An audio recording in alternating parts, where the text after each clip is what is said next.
I invite you to sit as spaciously, as relaxedly, at the greatest possible ease, with your minds very, very spacious, very relaxed. Nothing to do, nowhere to go, nothing to think, nothing to grasp. Just presence. Presence.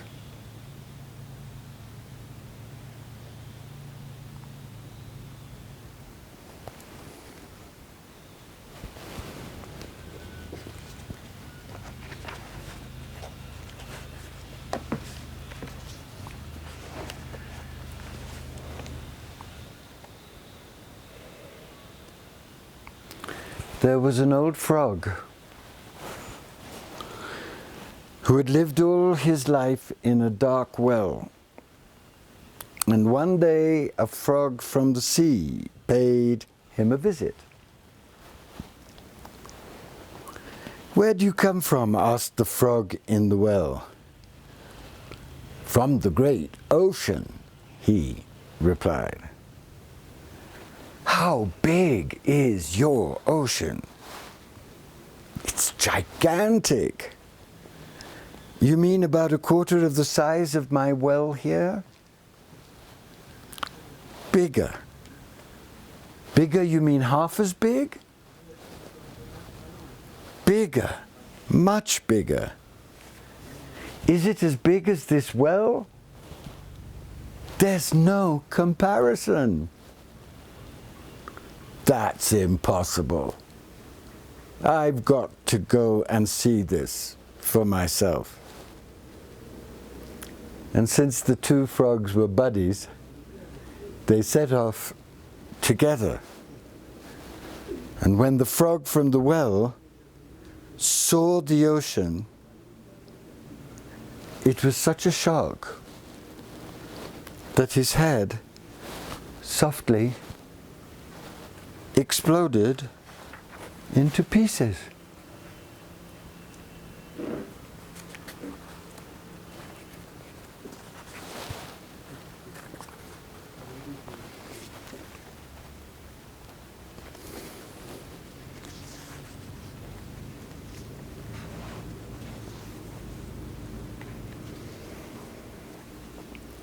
That's what happens in Ladakh.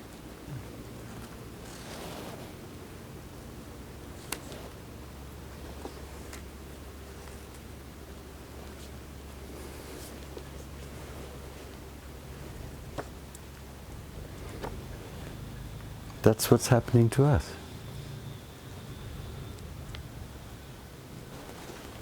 That's why we're here.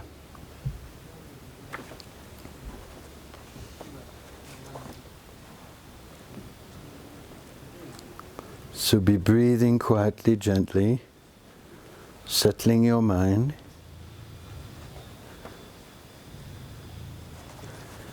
Enjoying being here.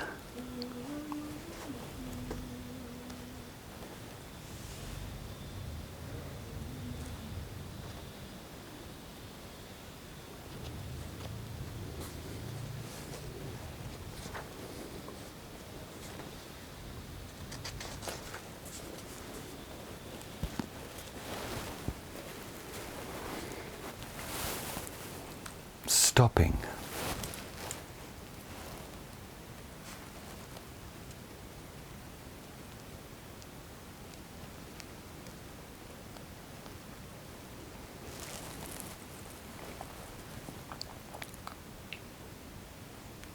In the tradition of the Mahayana, let's bless the practice that we're about to do together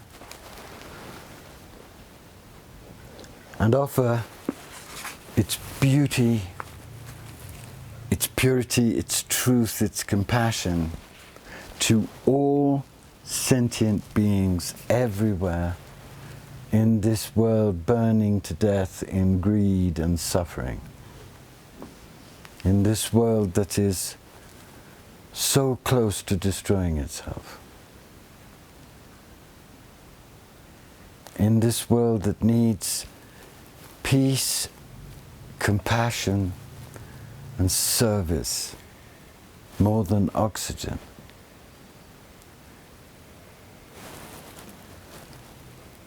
By the power and the truth of this practice, may all sentient beings enjoy happiness and the causes of happiness.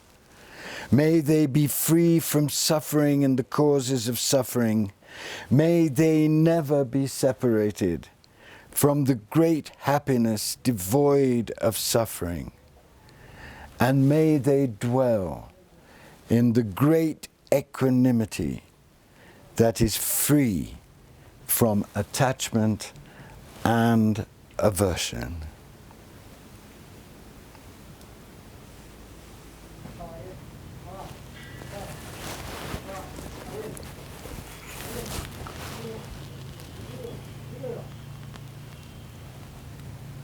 And in whatever way is natural to you, send the merits of what we're about to do to a particular cause in the world that breaks your heart, whether it is the suffering of animals or the horrific children treatment, the way in which old people are discarded, the monstrous greed of the billionaires, the terrible callousness of people who refuse to see where we are.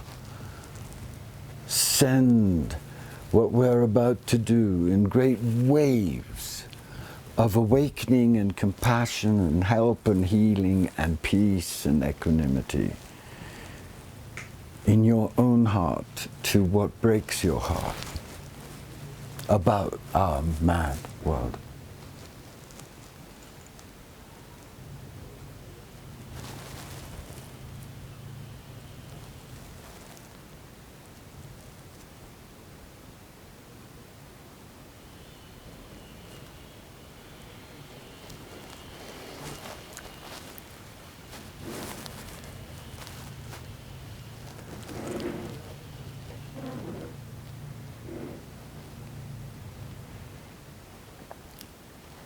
Yesterday, I had the honor to try to convey to you the majesty and the liberation power of Mahamudra, the great seal of bliss and emptiness, the practice that's considered the ultimate practice of Buddha mind.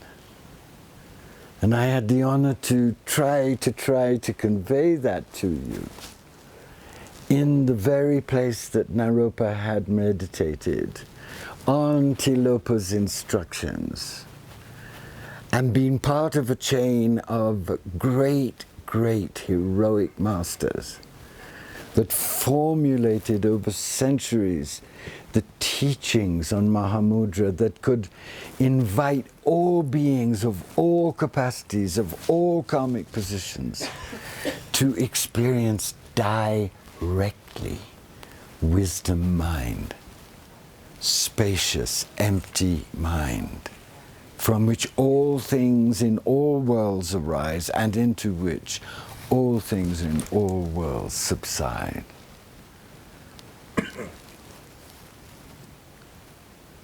And today I'm going to continue that teaching. In the Mahamudra tradition, there are said to be 3 types of practitioners.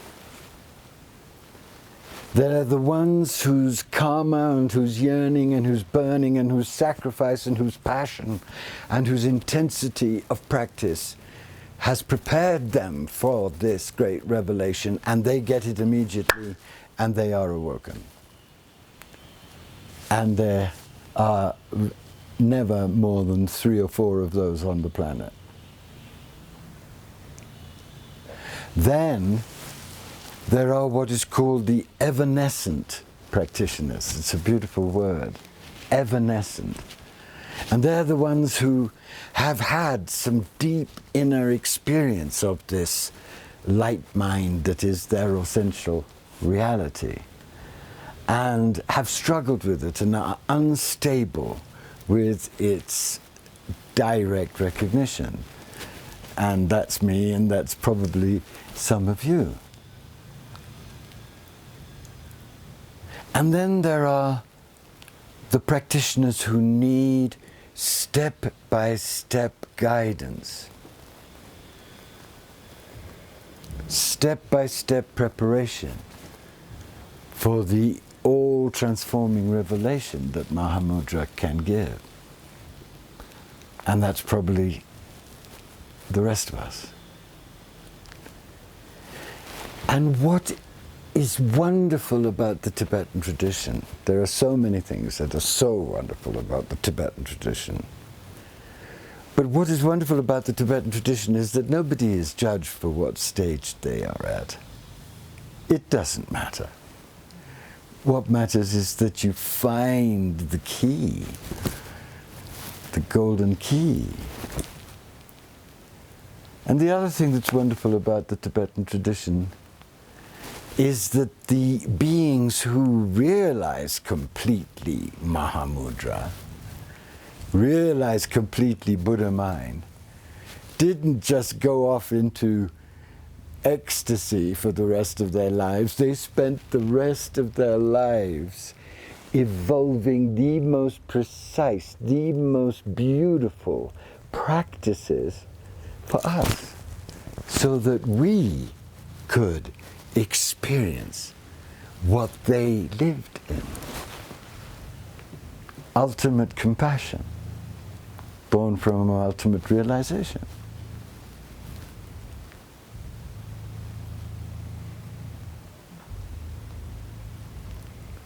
So, I am going to give you two of these great holy practices in order, so that you won't be intimidated by the instruction, rest in your uncontrived nature, which sounds simple, but as everybody in this room knows, is the last great opening. So that you will always know how to prepare yourself step by step through these two momentous practices to enter step by step that vast gaze that you may have tasted out on the, I was going to say patio, but what could you say, out of the veranda? Yes. Yeah. You have so much available to you, and I am giving you the essence here so that you can take it back into your wonderful, complex lives and really start working simply, humbly, with these techniques that belong to the whole world. And you will find, whether you're in Dubai or Paris or La Paz or Idaho, you will find, oh my God, they work. They're real. So, please close your eyes.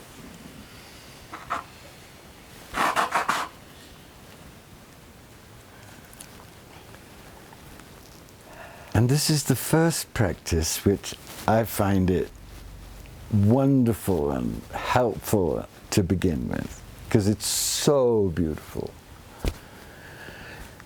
And beauty is always a gate into wisdom.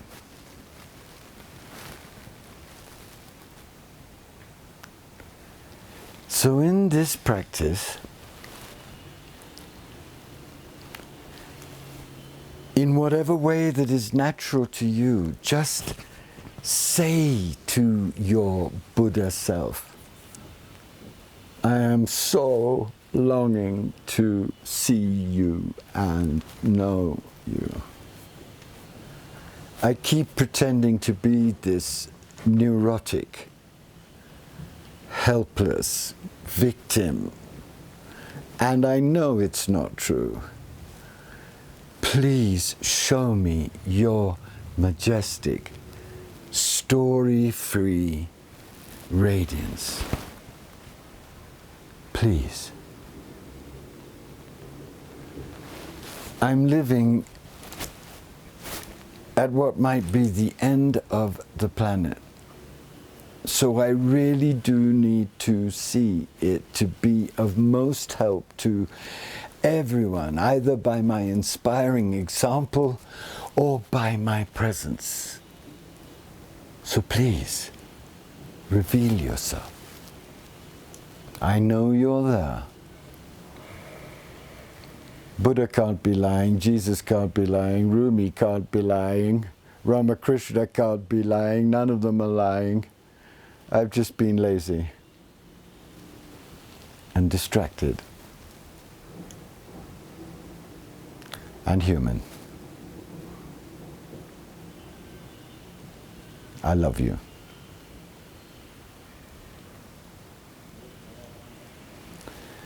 And then, immediately in response to your prayer, see the Buddha himself arrive, golden skinned with a golden cloak dress, radiating tenderness, compassion, and radiating golden light. See him now, and see him looking at you with such joy, such peace, such happiness that you truly want to know your Buddha mind.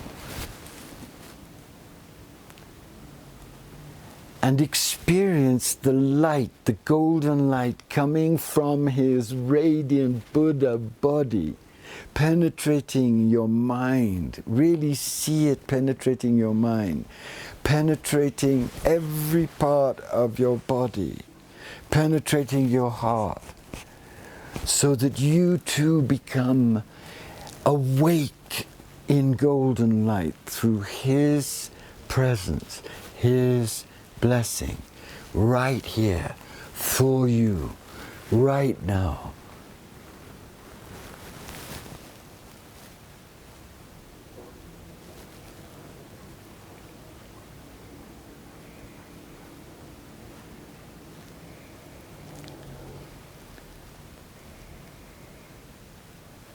And then, keeping him there, slightly more transparent, slightly more see-through,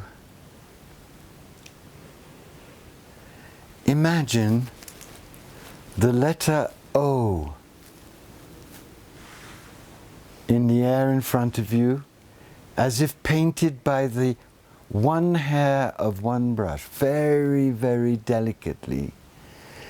And it's floating on a moon disk.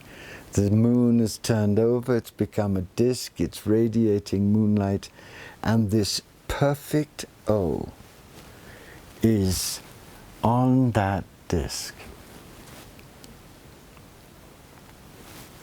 The O of emptiness, the O of infinity, the moonlit light of enlightenment.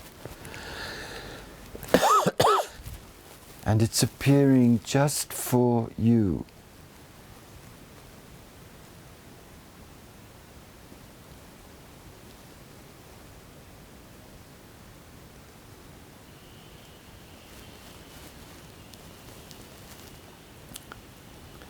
So the Buddha is there, the O on a disk of moonlight is there, hovering, floating. And now, in the middle of the O, see a dot appear about the size of an egg. It's an egg-shaped dot.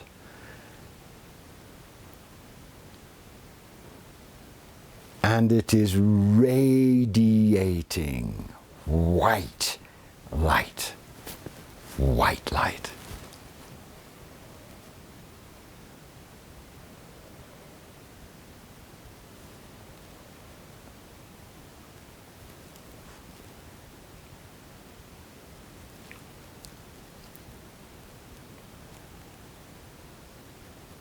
And just gaze and drink in and know that you're being irradiated by the Buddha's body, by the moonlight, by the light coming from that one dot in the middle of the O. And open your mind, open your heart, open every pore of your body, and just receive, beyond words, beyond concepts, the blessing that is streaming towards you. Keep your eyes soft. Keep your body relaxed. And allow the mystery of the visualization to do the work.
Don't strain to keep the visualization alive.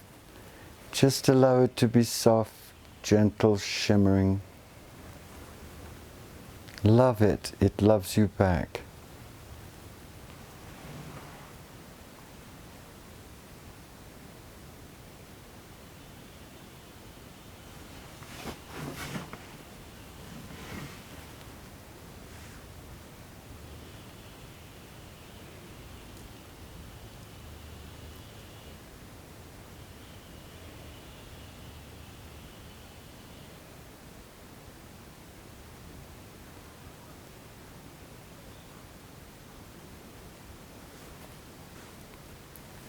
Don't recall, don't imagine, don't fixate, don't settle, don't think.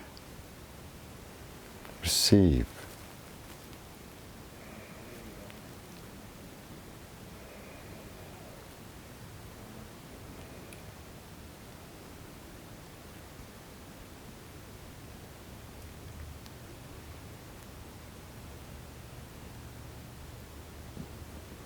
Don't analyze.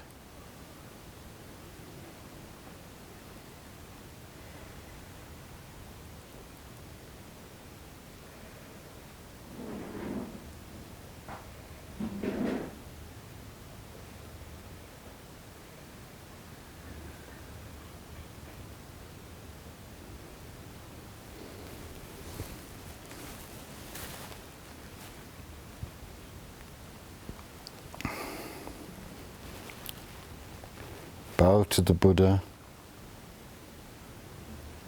and let the visualization return to the ground of quiet light from which it came.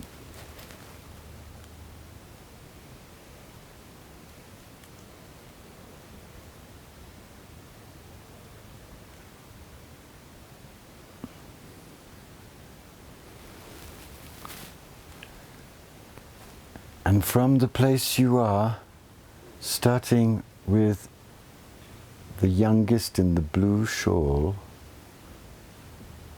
the beautiful one, just one word from where you are now. One word. Katrina.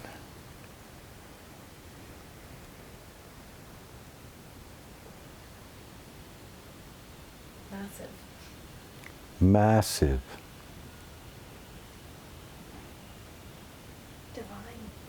divine,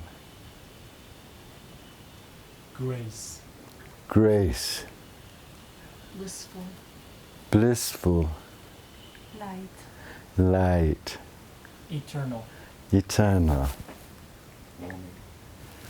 Warming. warming, serene, exquisite, pearl, pearl, blessed, blessed, inside, inside, Feeling higher dimension. feeling higher dimension, Peaceful. peaceful, Flowering. flowering, empty, empty, universe, universe, universe, beauty, beauty, awe, awe, blessed, blessed, present. present. Stay where you are.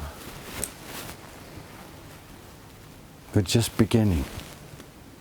It's begun.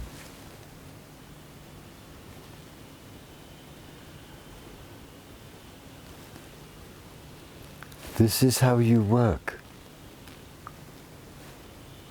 You can do what I'm about to do in 15 minutes in your morning, and you will come into the day a different being. Don't waste this.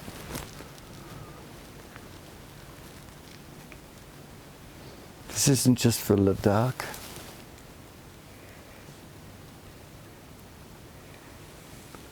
And now we're going to do the practice that the Buddhist masters considered the most important for human beings to do, especially at the moment of death. Because when you're dying and in danger of being terribly afraid and chaotic, if you've practiced this one that I'm about to give you, you will remain peaceful. And when the death processes start, you will go straight into the light that's manifesting, because you will have known it. But it's a wonderful practice to help you come into your wisdom mind. It's called POWA, P-H-O-W-A.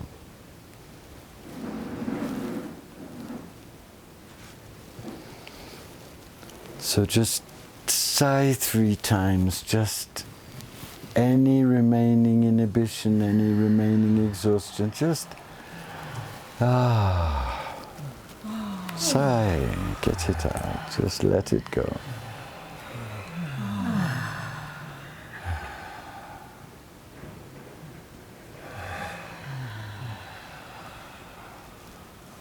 And drink in the beauty of this extraordinary hall with its magnificent paintings of great teachers, its amazing representation of the Buddha of compassion. All the Buddhas are around you. Prayers have been here for 500 years. They're all supporting you now.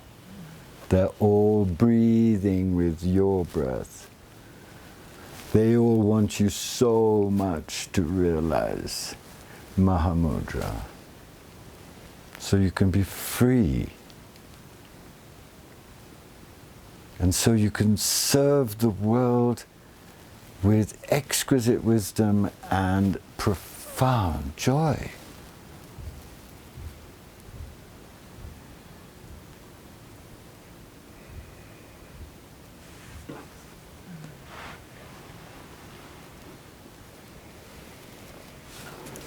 Because the world is in misery, it needs people who aren't. You don't want your nurse to be hysterical at your hospital bed. You want her to be calm, radiating love, joyful, attentive, kind.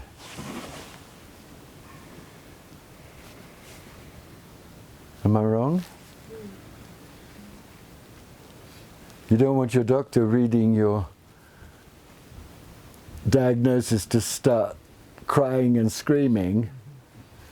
You want him to tell you the truth, and you want him to give words of realistic encouragement. Am I wrong? Isn't that how we are meant to be, whatever happens? We're meant to be those kind of people. That's being a Bodhisattva.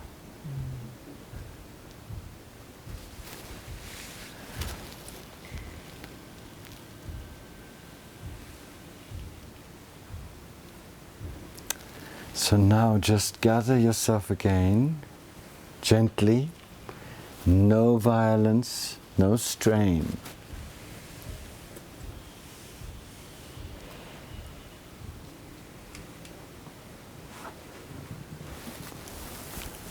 And imagine yourself in one of the most beautiful places you've ever been, perhaps a place that you go back to in your mind to remember how glorious this creation is, how beautiful.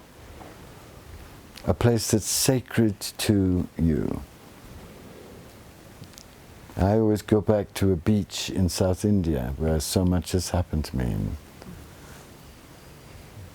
and where I felt so free and happy so many times. There must be a place for you like that, I'm sure there is. And just sit down on the ground of that place, feeling all the joy that you've experienced there again and again and again, feeling all the gratitude that you've had for that miraculous place that you've gone back to so many times.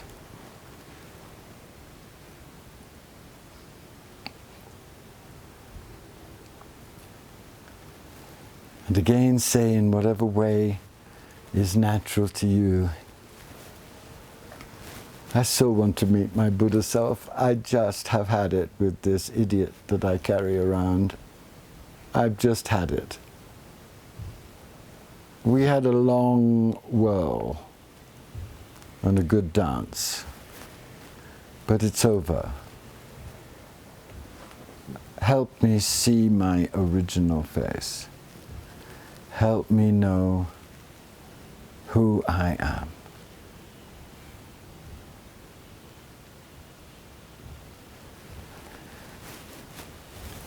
And in the sky about 5 feet away from you, about 5 feet up in the sky, appears the being you love the most. I'm not talking about Granny or Uncle Bob. I'm talking about the divine being that has been most part of your inner life. Perhaps it's Jesus, perhaps it's Kali, perhaps it's Mary, perhaps it's the Buddha, whoever you have loved the most. That being appears in the sky in front of you, just above the ground, about 5 foot, just for you. And that being is gazing at you. Gaze back.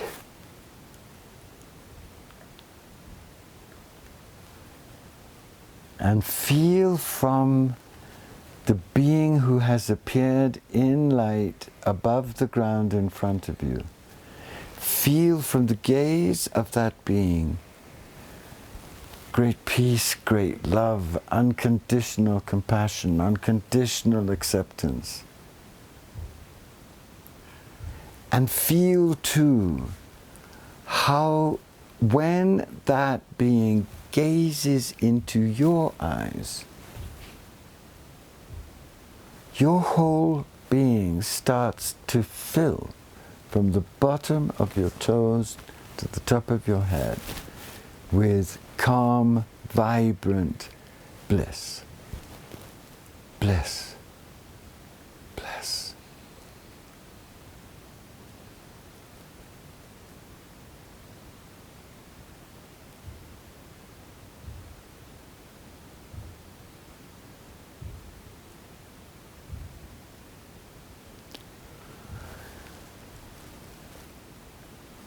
And now,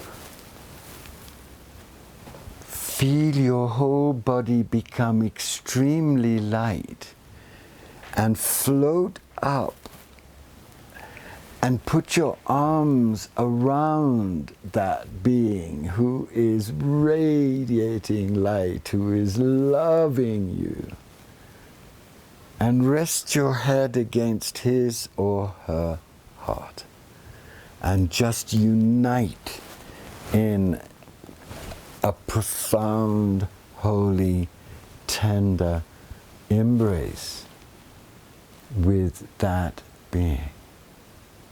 Feel his or her light body against yours. Feel the beauty, the holy beauty of being united with the one your soul loves so much.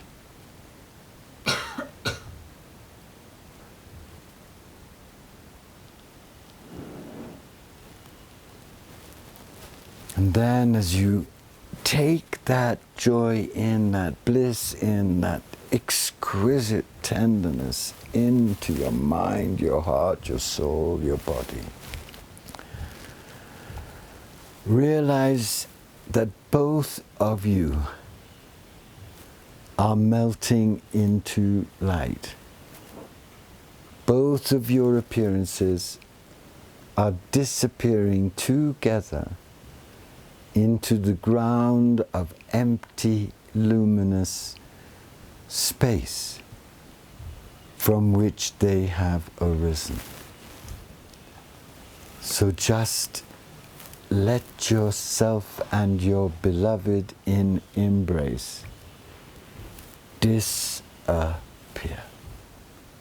into empty light.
And notice at this moment something very, very beautiful about the progression of these two practices.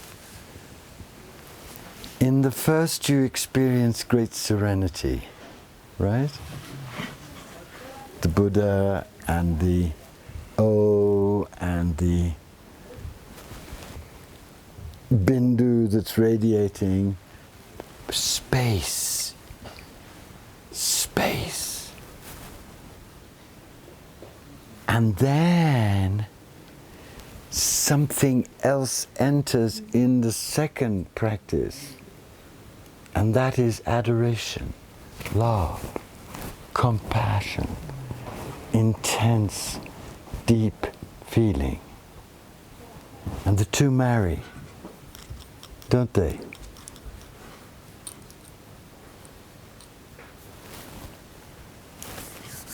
So,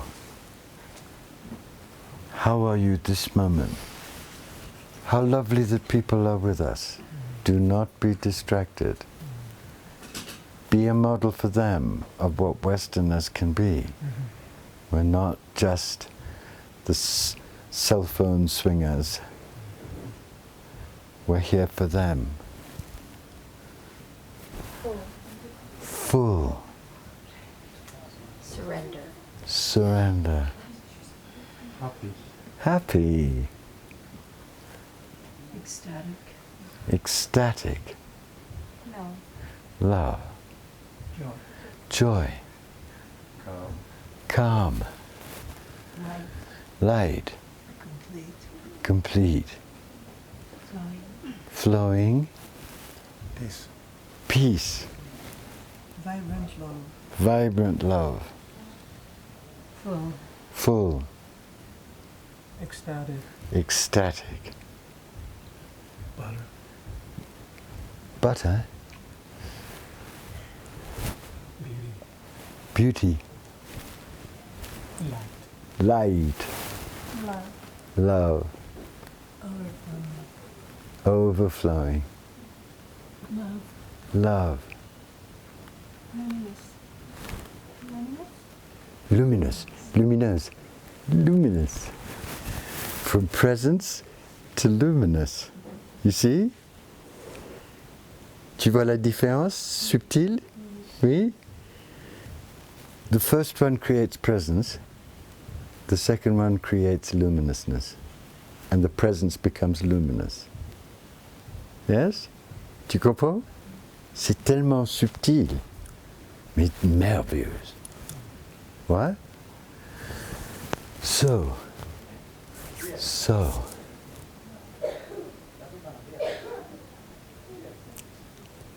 Let me read you something from where you are now.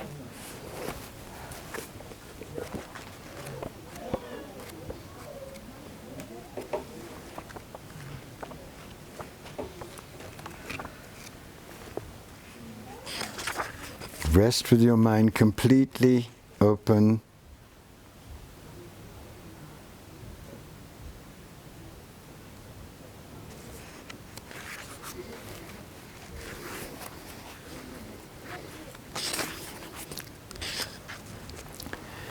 This wonderful passage on Mahamudra, where you are now about to enter, because you're ready, you're prepared,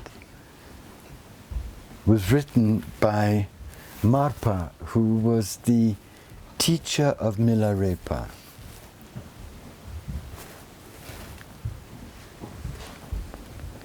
And he met in a dream Saraha, who was one of the great Indian teachers, who gave him this extraordinary instruction on Mahamudra.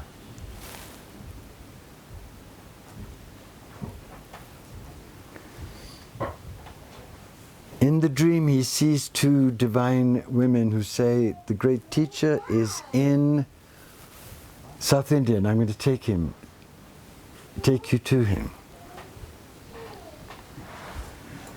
So listen.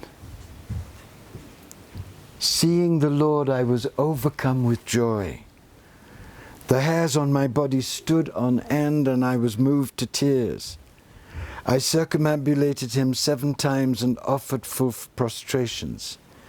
I placed the soles of his feet upon my crown and supplicated him, Father, hold me in your compassion. He blessed my body with his. The moment he placed his hand upon my head, my body, like that of a drunken elephant, was intoxicated with uncontaminated bliss, and an experience of immateriality dawned upon me. He blessed my speech with his. He unveiled the meaning of the 4 syllables, the lion's roar of emptiness, and like the dream of a mute, an experience beyond words dawned within me. He blessed my mind with his, and I realized the absolute, that which neither comes nor goes, and within me dawned the experience of having no thoughts, like that of a corpse in a charnel ground. And the pure speech of great bliss arose from the vase of his precious throat as he sang this. And so with your mind spacious, absorbing the sounds, embracing the people, who are coming into their temple that we're just blessing, not being distracted because you embrace everything. It's all happening within you. Don't have to look after things and follow things. You could be right here with Central Park Station going on and focused and concentrated.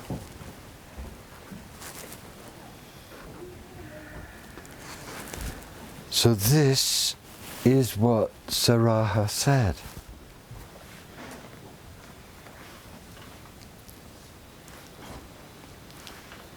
Compassion and emptiness are inseparable.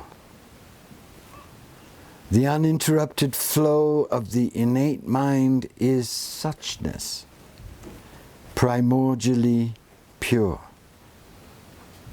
Space is seen in union with space because the root stays at home.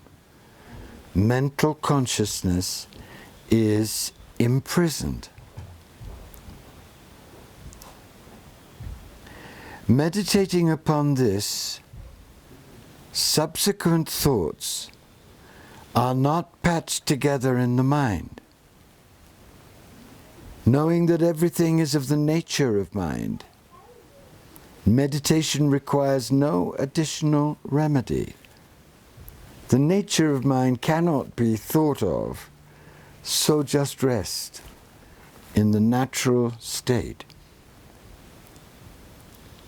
When you see this, you will be liberated. Be like a fearless lion. Let your elephant mind wander free. As the bee hovers over flowers, do not view samsara as defiled. There is no nirvana to attain. This is the way of the natural state. Rest in uncontrived freshness.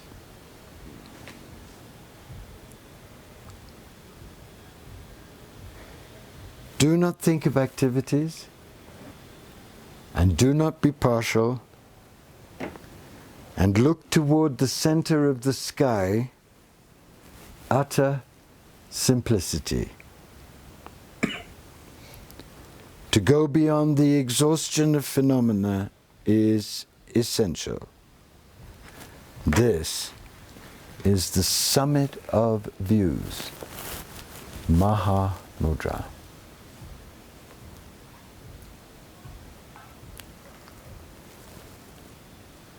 So now, my dear friends, I invite you to go back where we began and to rest in uncontrived, natural, fresh mind, gazing at the mountain. In your own time, when you're ready, just go out and take your place in silence and relax and open. And don't expect anything, don't want anything, don't hope anything, don't fear anything. Just be with this.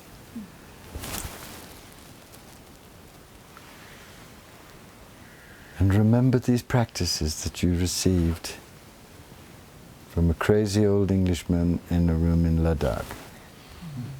Remember them. Remember how you felt. Use them. They're yours now. The blessing of the Buddhas is upon us all. And they will help you be liberated.